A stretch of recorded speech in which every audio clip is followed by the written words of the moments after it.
சீனாவுடைய DeepSeek AI செயலியை app ஸ்டோரில் இருந்து நீக்கியிருக்கு தென்கொரியா.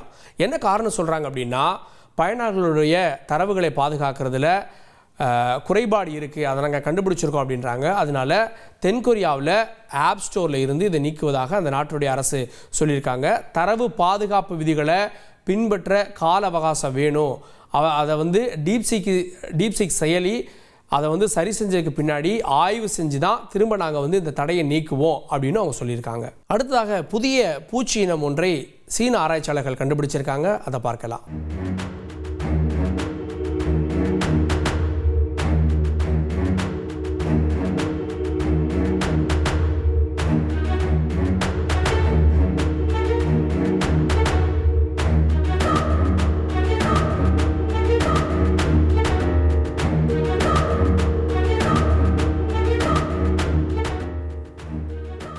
சீனாவில் இருக்கக்கூடிய குவாங்சோவில் இருக்கக்கூடிய சதுப்பு நிலப்பகுதி, இங்கே தான் இட்டோரியஸ் ஹைஜியன்சிஸ் அப்படின்ற புதிய பூச்சி இனத்தை சீன ஆராய்ச்சியாளர்கள் கண்டுபிடிச்சிருக்கதா சொல்லியிருக்காங்க.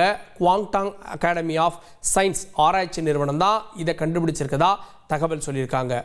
கோலியப்ட்ரே அப்படின்ற வண்டு வரிசையை சேர்ந்த இந்த புதிய இனங்கள் சிவப்பு பழுப்பு நிறத்தோடு இருப்பதாகவும், இது 1.2 முதல் 1.3 மில்லிமீட்டர் நீளம் வரை வளரக்கூடியது அப்படின்னு சொல்லியிருக்காங்க. செய்திகளை உடனுக்குடன் தெரிந்து கொள்ள உடனே சப்ஸ்கிரைப் பண்ணுங்க.